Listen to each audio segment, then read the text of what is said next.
안녕하세요. 김희정입니다. 근데 원래 정서가 어두우신가요? 예, 어둡고 마이너지형이어서 선생님도 역마살 있으십니까? 주로 역마살 있는 분이 초대를 받아서 오십니다. 그런 면에서 저도 아니에르노 처음에 이제 수상 소식을 듣고 사실은 좀 통쾌했어요. 너는 울 곳이 필요했구나 라고 말하는 부분이 딱 나오는데 예. 아 이거구나, 선생님은 울 곳이 필요하셔서.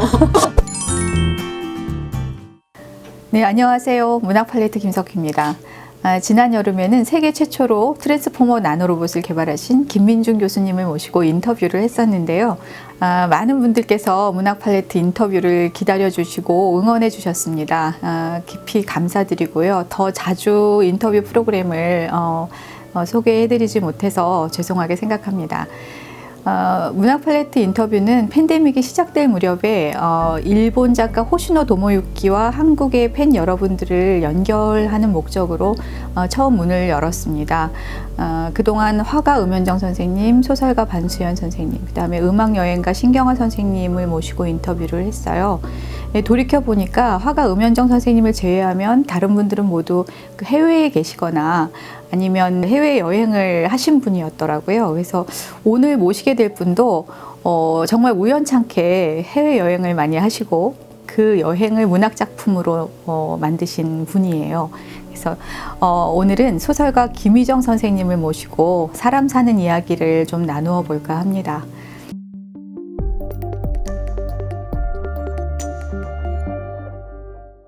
네, 김희정 선생님 안녕하세요. 안녕하세요. 김희정입니다. 경북 안동에서 태어나셨고요. 1994년에 문화일보로 등단을 하셨어요. 소설집 도둑개, 그 남자의 방과 장편소설 길 위에서 중얼거리다, 물속의 사막, 유령의 시간을 출간하셨습니다. 그래서 유령의 시간으로 제24회 대산문학상을 수상하셨습니다.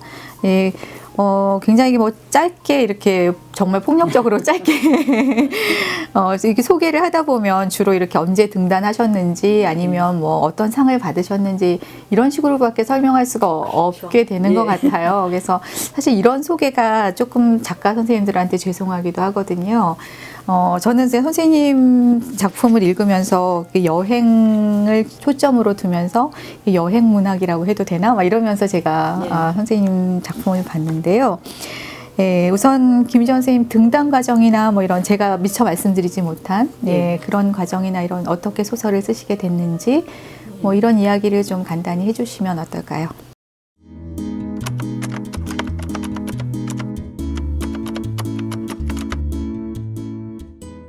제가 소설 쓰게 된 거는 소설을 써야 되겠다고 생각한 거는 사실 굉장히 오래됐어요. 1975년 중3 때였는데 그 아버지가 갑자기 돌아가셨거든요. 중3 때 돌아가셨어요? 예. 중3 때 갑자기 아버지가 돌아가시고 나자 이제 아버지가 자서전을 쓰다가 남겨두신 게 있었어요. 그걸 보면서 내가 이거를 완성하겠다. 예, 그때 막연하게 그냥 내가 이거를 완성하려면 뭔가 산문의 형식이어야 하고 또 그때 뭐 소설 읽기 좋아하던 약간의 문학소녀였기 때문에 소설이라는 형식이 되지 않을까 이런 생각을 했었는데 그걸 오랫동안 마음에 품고만 있다가 정작 소설을 쓸 시도는 하지 못했어요. 제가 뭐 또 가정사정 때문에 대학도 25세 들어갔거든요. 선생님 저하고 비슷하시네요. 예. 저도 대학을 좀 늦게 들어갔거든요. 네네. 몇 살 때? 저 몇 살 때로 하시면 저는 24세 들어간 것 같아요. 저는 고등학교 졸업하고 직장 생활 좀 하다가 저도 직장 생활 조금 뭔가 되게 반갑습니다. 선생님. 뭐 많이는 전 사실 오래 했어야 되는 형편이었음에도 불구하고 제가 게으르고 또 놀기 좋아해서 오래 다니진 못했고 한 2년 조금 안 되게 직장 생활을 하다가 나중에 안 되겠다, 대학을 가야 되겠다 하고 이제 뒤늦게 25세 들어갔어요. 그때부터 뭔가 들어갈 때부터 이제 소설을 좀 쓰기 위한 과정으로서의 뭐 준비 과정 비슷하게 생각을 하면서 공부를 했는데도 불구하고 소설은 정작 못 썼어요. 전혀 쓸 시도를 못 하고 있다가 아이를 낳고 나서 그제서야 제가 뭐, 이대로 내가 내 인생이 그냥 끝나버릴지 모른다. 예, 이런 위기감이 좀. 그게 선생님 몇 살 때세요? 그게 저희 아이가 90년생이거든요. 네. 그러니까 그 아이 젖먹이다 말고 제가 사실은 소설 쓰겠다고 나갔어요. 처음 쓰시기 시작한 건 그러면 30대. 예, 30대 초에. 네네. 그때 한 32? 네네. 33. 이게 등단작이 제 사실 첫 소설이에요. 처음 쓴 소설이었어요. 첫 작품으로 이렇게 등단을. 선생님 이거 다른 그 작가 지망생들이나 이렇게 들으면 좀 좌절하는 내용 아닙니까 이거? 그게 아니라 제가 잘 써서 등단한 게 아니라 그 내용에 이제 저희 아버지 이야기를 제가 쓰겠다고 생각했던 거를 처음엔 단편으로 네. 썼었거든요. 네. 근데 워낙 그 서사 자체가 주는 뭐 무게나 이런 것들 때문에 됐지 제가 잘 써서 된 건 절대 아니에요. 지금 제가 굉장히 궁금하거든요. 그 예. 아버님의 서사가 어떤 거였는지 좀 잠깐 간단하게 여쭤봐도 저희 될까요? 아버지는 우리 한국의 현대사 격동의 현대사를 아주 고스란히 몸으로 겪으면서 사신 분이어서 이데올로기 대립 속에서 굉장히 상처가 많으셨고 뭐 가족도 예를 들면은 전쟁 때 가족을 다 잃는다거나 전부 다 잃었어요. 그래서 다 북으로 가 있죠. 저희 아버지 혼자 남게 돼가지고 저희 엄마와 재혼을 했거든요. 그래서 아버지의 서사와 저는 사실 거리감이 좀 많은데 제 세대보다 조금 더 긴 시간을 제가 간접 경험을 했죠. 예, 아버지의 이야기가 유령의 시간이라는 장편 소설입니다. 그렇군요. 제가 그거를 쓰기에 40년이 걸렸어요. 최초로 써야 되겠다고 생각했던 시간부터 한 40년 가까이 걸렸더라고요. 네. 선뜻 못 쓰고 언젠간 써야지. 뭐 초기에는 내가 조금 더 소설을 익힌 다음에 뭔가 공부를 좀 더 하고 뭐 그때 써야 되겠다 하면서 점점 미루다 보니까 계속 못 쓰게 되더라고요. 근데 그걸 쓰게 된 계기도 내 눈물을 믿지 마를 보신 분들은 짐작을 하시겠지만 제가 또 굉장히 제 인생에 가장 큰 고난이 닥쳐온 시기가 있거든요.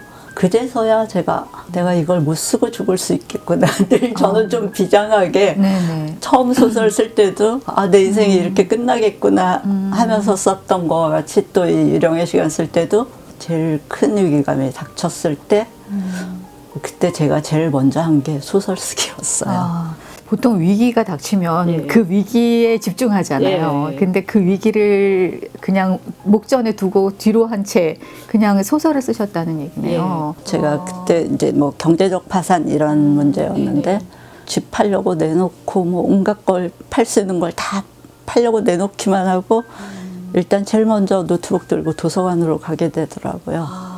이거 굉장히 독특한 케이스인 것 같아요. 보통 그렇게 되면 어떻게든 돈을 모아야지, 빌려야지, 뭐 아니면 이걸 어떻게 막아야지 이런 생각부터 하게 될 텐데. 내가 이걸 쓰려고 작가가 됐는데 못 쓰고 정말 내 인생 끝날 수 있겠구나 그 생각을 하니까 저는 무엇보다도 이거를 먼저 써야 되겠다 그 생각이 들더라고요. 그래서 도서관 가서 넉 달 동안 소설을 썼습니다. 그러면서 이제 도서관에서 늘 무슨 부동산 전화 받고 빚쟁이 전화 받고 막 이러면서 썼었어요.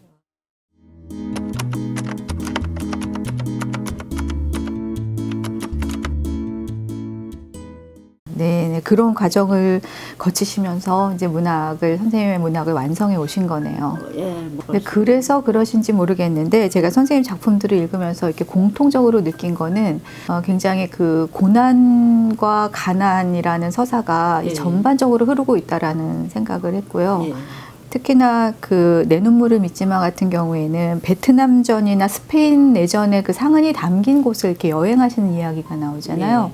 우리 보통 이제 유럽 여행한다, 뭐 동남아시아 여행한다 이러면 아름답고 즐거운 곳을 보통 가서 구경하고 그리고 이제 뭐 힐링했다, 막 이제 이렇게 하고 돌아오잖아요. 근데 선생님이 가신 곳은 죄다 전쟁의 상처가 있는 곳, 그래서 굉장히 아픈 곳 이런 곳 가셨어요. 그래서 베트남에 가신 것도 그렇고 저는 이제 굉장히 인상에 남았던 것 중에 하나가 게르니카에 간 이야기. 그래서 아직도 상처가 남아있는 전쟁의 상처가 남아있는 사람이 막 이렇게 상 밑에 막 숨고 이런 총소리가 나거나 이러면 예. 그래서 보통은 이제 즐거운 장소를 찾아가게 마련인데 어떻게 이런 장소들만을 찾아서 거기서 일어나는 일들을 소설로 쓰실 생각을 하신 건지 한번 여쭤보고 싶었어요. 제가 근데 원래 정서가 어두우신가요? 예, 어둡고 마이너 지향이어서 그렇게 외국 가서 막 화려하고 멋있는 곳들을 다니기보다는 좀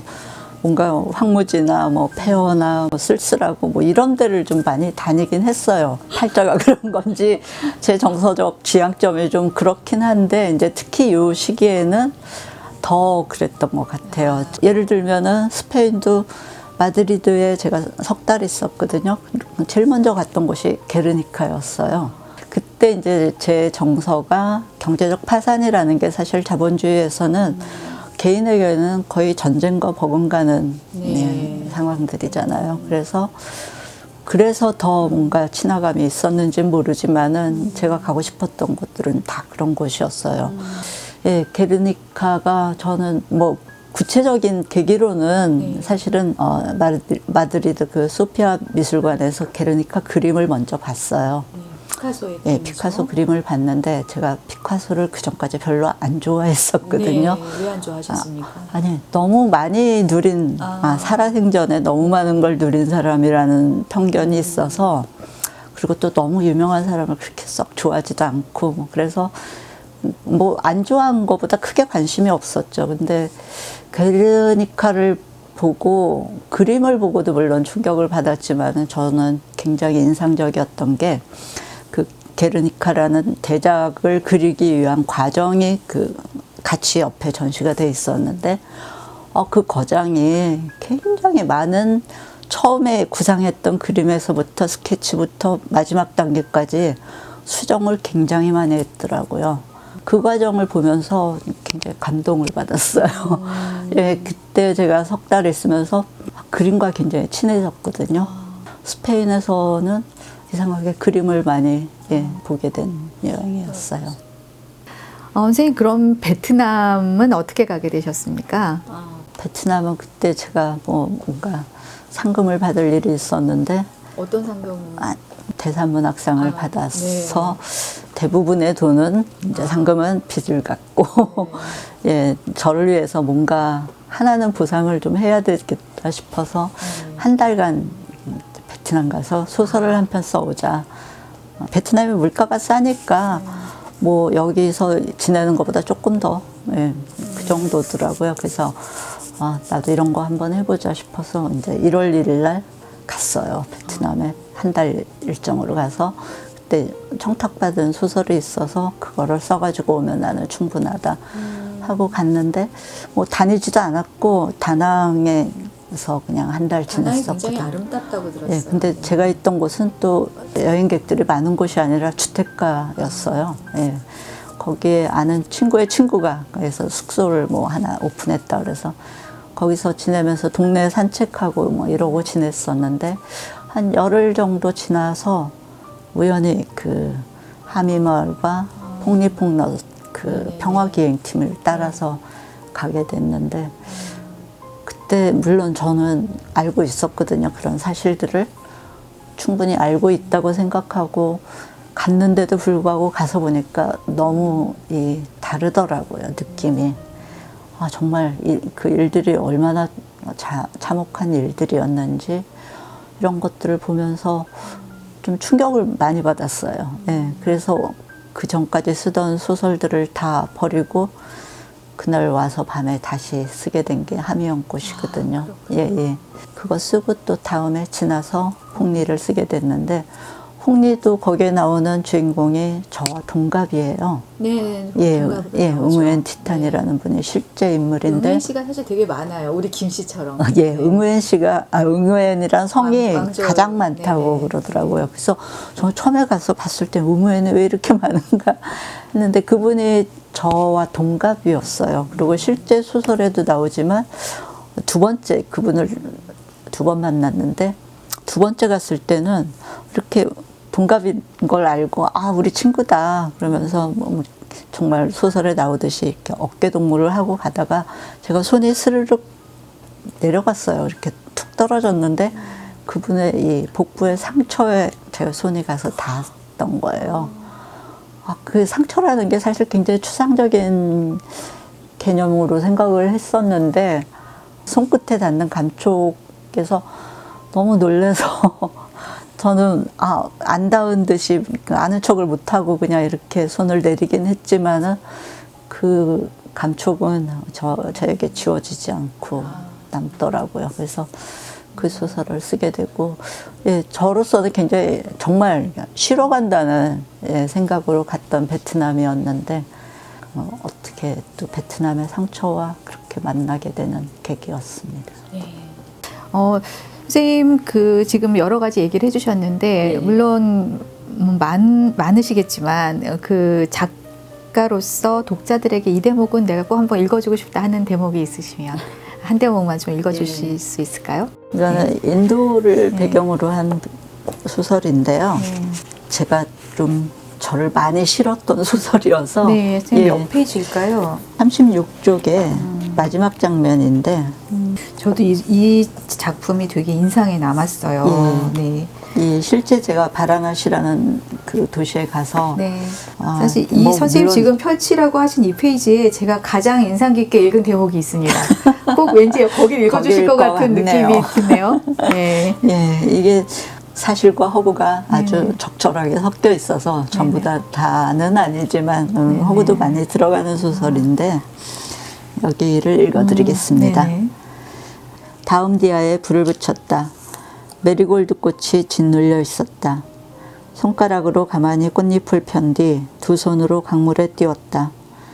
배를 타기 전 보트 주인이 고탐을 부르는 바람에 끝내 하지 못한 말을 나는 속으로 중얼거렸다. 자신을 잃은 삶이야말로 가장 부도덕한지도 몰라. 어떻게든 나를 회복하기 위해 애쓸 거야. 촛불 2개가 검은 강 위로 나란히 흔들리며 떠가고 있었다. 사실 저도 이 대목이 가장 이 책 전체에서 한 줄을 뽑으라고 하면 저 이 문장을 뽑고 싶었거든요. 자신을 잃은 삶이야말로 가장 부도덕한 삶일지도 몰라. 네. 그래서 얼마나 많은 사람들이 부도덕하게 살고 있는가. 네, 그래서 자기 자신이기가 사실은 가장 어려운 것 같아요. 왜냐하면 모든 욕망이 내 욕망인 것 같지만 그 욕망이 내가 원하는 게 아니라 사실은 주변에서 남들이 하니까 그 욕망에 편승해서 저게 마치 내 욕망인 것처럼 타인의 욕망을 욕망하는다라는 그렇죠. 많이 우리가 흔히 사실은 겪는 일들인데 이때는 정말 이 문장은 제가 정말 너무 절실하게 필요했던 문장이었어요. 누구의 시선도 의식하지 않고 그냥 나 자신일 수 있는 그런 순간을 그리신 거란 생각이 들어요. 그만큼 제가 사실은 자신을 잃어버리고 있었던 상태였던 거죠.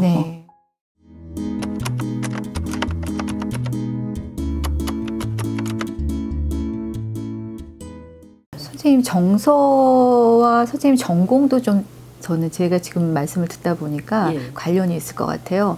선생님 철학 전공하셨다고 들었는데 늦게 공부를 하시고 보통 그러면 이제 실용적인 학문을 선택하기가 쉬운데 그래도 철학을 하셨다는 것도 좀 독특하고요. 말씀드렸다시피 제가 소설을 쓰기 위해서 대학을 간 거였고 또 과정에서 또 저희 엄마와 갈등도 있었어요. 저희 엄마 조금이라도 실용적인 국문과를 가지 왜 철학과를 가냐, 뭐 또 글 쓰고 싶다면서 왜 국문과를 안 가냐, 막 그러는데 저는 그때 이제 생각으로는 철학적 뭔가 기반 이런 것들이 필요하다고 생각이 좀. 그래서 철학을 전공하셔서 그런 소설 쓰시는데 실제로 좀 도움이 되셨나요?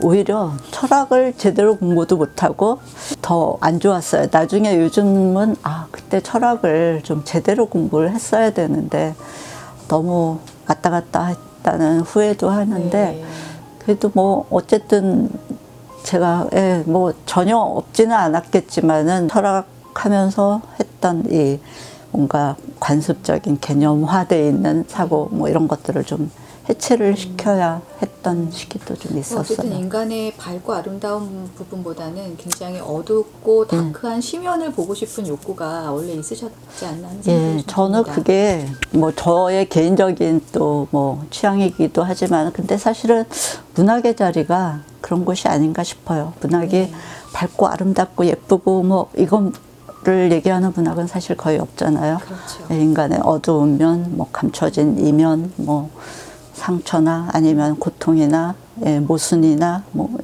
이런 것들에 대한 탐색, 탐구 이런 것들이 결국은 문학의 본령이 아닌가 싶은 생각도 듭니다. 네, 저는 선생님 소설을 보면서 뭔가 겪은 적 없는 전쟁과 삶을 기억하는 이야기라고 저 혼자 이렇게 나름대로 정리를 좀 했어요.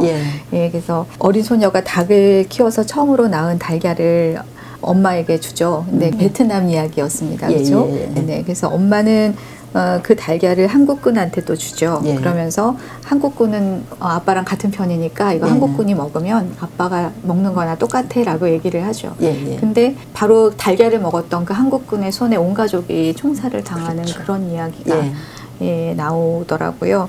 그다음에 전쟁의 기억만큼 고통스러운 것으로 각인되는 것이 가난이라는 생각이 들었어요. 그래서 그 숯이 모자라서 마지막 시신을 태우는데 인도 이야기였죠. 이거는 숯이 부족해서 시신을 다 태우지 못하고 시신이 남아있는 상태로 겐지스강에 던져지는 이야기.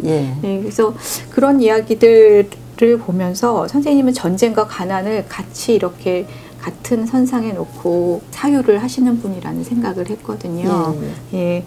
그래서 저 나름대로 그 선생님 작품 전체에 대해서 이분이 왜 이런 글을 쓰셨을까를 생각하다가 결국 마지막에 노파사란에 이르러서 선생님 이래서 쓰셨구나 하는 대목이 있었어요. 그래서 나는 바닥에 퍼질러 앉아 울기 시작했다라는 제목이 나오는데 그 같이 앞에 있던 스페인 여성이 너는 울 곳이 필요했구나 라고 말하는 부분이 딱 나오는데 이거구나. 선생님은 울 곳이 필요하셔서 그런 곳을 찾아가셨나 하는 생각이 좀 들었습니다. 저도 그 소설을 쓰고 나서야 알았어요. 사실은.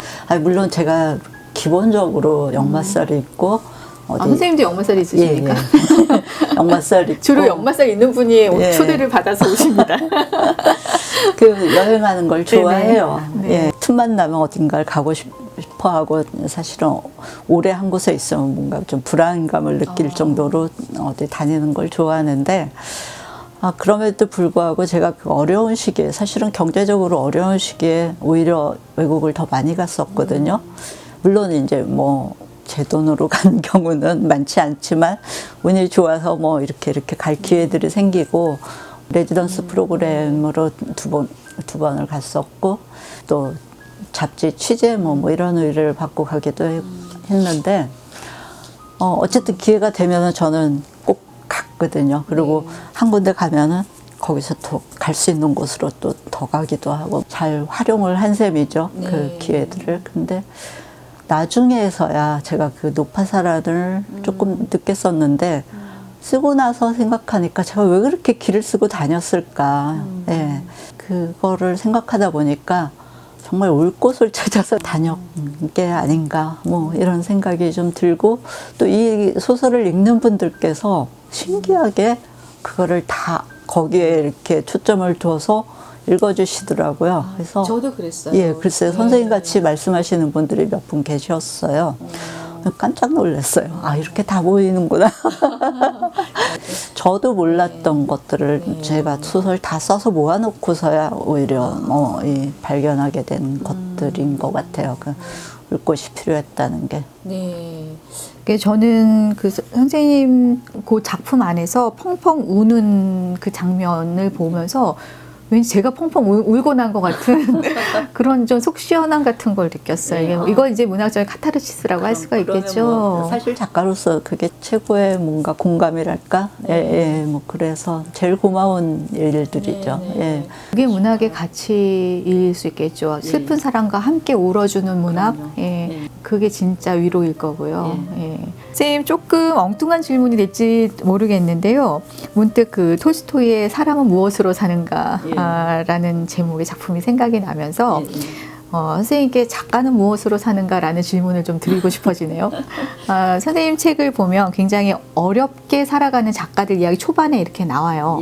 그래서 이 작품들을 보면 그 대피를 해주는 작가로서 알바를 하기도 하고 모든 걸리는 건 다 하는. 실제로 뭐 제가 했던 일들이기도 하고, 예. 어쨌든 그런 일들이 주어질 때마다 뭐 저는 할 수밖에 없는 상황이어서 최대한 많은 일들을 하면서 지냈는데, 근데 그게 하는 노력과 시간에 비해서 사실은 경제적으로는 굉장히 빠듯하죠. 예, 박하고 뭐 그걸로 생활이 다 되지는 않는데 뭐 그러니까 여러 가지 일들을 하죠. 사실 글 쓰는 일이 별로 돈이 되지 않는 일이잖아요. 그럼에도 불구하고 이거를 제가 지금 한 28년째 쓰고 있는데 뭐 저는 굉장히 게으른 사람이어서 아주 느리고 천천히 써왔지만 그럼에도 불구하고 제가 글쓰기를 정말 잘했다 하는 순간들이 제법 있었거든요. 그럴 때가 언제냐면은 글을 쓰는 과정 속에서 제가 좀 자유로워지고 성장했다면 이런 글쓰기를 통해서였다는 생각이 좀 들어요. 물론 뭐 한 편 한 편 쓸 때 또 그 창작이라는 게 전혀 생각하지 못했던 것들을 자신 안에서 끌어내는 경우들도 있잖아요. 그럴 때 오는 뭐 희열감 이런 것도 굉장히 그 만족도가 일단 높은 경제적으로는 굉장히 보상이 없지만은 예, 저는 정신적인 만족도 뭐 이런 거는 굉장히 커요. 근데 그게 뭐냐면은 제가 원래는 굉장히 엄격하고 엄숙하고 막 이런 사람이었어요. 그런 엄격함이 제 안에 있었는데 그런 것들이 이제 글을 쓰면서 하나씩 다 깨지기 시작했거든요. 글 쓰는 과정을 통해서 다 깨지고 다시 재정립되는 이런 과정들을 좀 거쳐온 것 같더라고요. 그래서 저는 적어도 글을 쓰지 않을 때보다는 지금이 훨씬 좀 더 자유로워지고 조금이라도 성장하지 않았을까 하는 생각을 하게 돼요. 요즘 돌아보면은. 좀 추상적으로 들리시긴 하겠지만 사실 이렇게밖에 설명하기가 쉽지 않은데 저는 그 글쓰기를 통해서 제가 가지고 있던 편견이나 뭐 이런 것들이 많이 깨지고 또 다시 조금씩 자유로워지고 이런 과정들을 좀 겪었던 것 같습니다. 최근에 노벨문학상 받은 아니 에르노는 굉장히 그 자기 얘기만을 전혀 픽션이 없는 자기 얘기만을 쓴다고 하잖아요. 그래서 거기에 대해서 이제 많은 분들의 의견이 갈리지 않습니까? 그건 상상력의 부재가 아닌가 뭐 이런 비판부터. 사실 비슷한 고민을 했었어요. 아, 그러시군요. 처음에 제가 제 얘기를부터 시작을 했기 때문에 그래서 나는 상상력이 부족한 작가가 아닐까 거기에 위축되기도 했었고 다른 작가들 작품을 읽다 보면은 나는 작가로서의 어떤 재능이 없는 게 아닐까 뭐 이런 회의도 많이 시달리기도 하고 했는데 다 제 얘기라고 해서 사실 모든 게 제 얘기는 아니잖아요.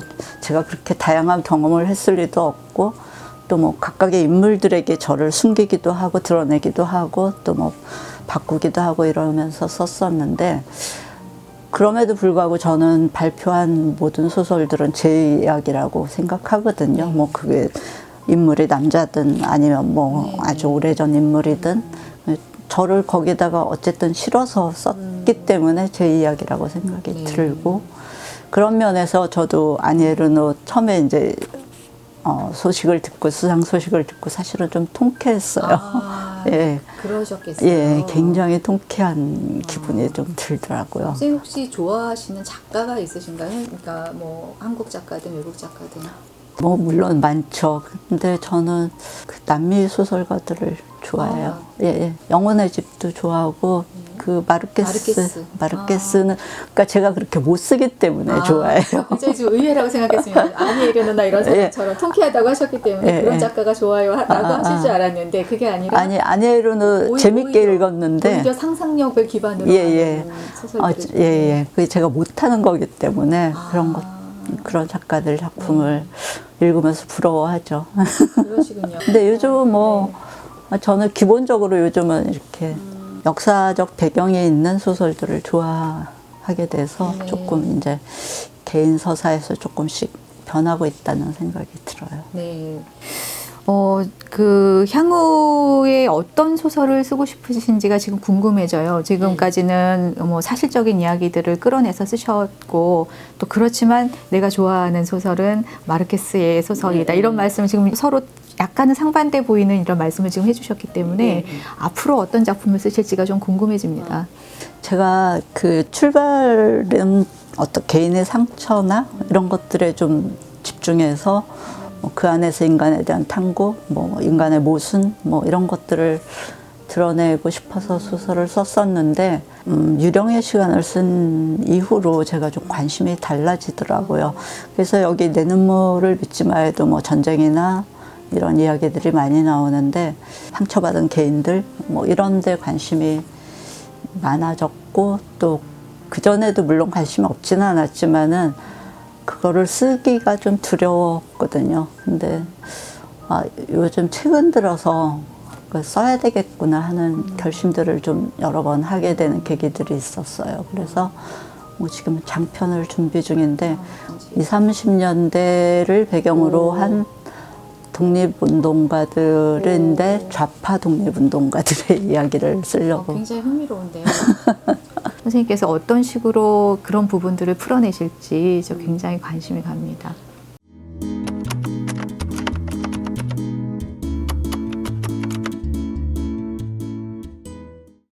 자, 선생님, 어느덧 이렇게 시간이 선생님하고 이야기를 나누다 보니까 시간이 벌써 훌쩍 가버렸습니다. 그래서 마무리할 시간이 됐는데요. 문학 팔레트 구독자들에게 또 선생님의 독자들에게 하시고 싶은 말씀이 있으시면 한 말씀 해주시는 것으로 이 자리를 마치도록 하겠습니다. 문학 팔레트라는 이 채널에 있는 게 사실 작가들에게는 굉장히 고마운 채널이거든요. 예, 그래서 이 채널을 통해서 좀 한국 소설을 많이들 접해 주시고 또 읽어 주시고 자유롭게 의견도 개진해 주시면 참 좋을 것 같다는 생각이 들고 좀 더 활성화되면 좋겠다는 바람도 예, 실어서 인사드리겠습니다. 한국 소설 많이 읽어 주시고 애정을 갖고 예, 열린 마음으로 접근해 주시면 고맙겠습니다. 반가웠습니다. 네, 감사합니다. 그럼 이것으로 김희정 선생님과의 인터뷰를 마치도록 하겠습니다.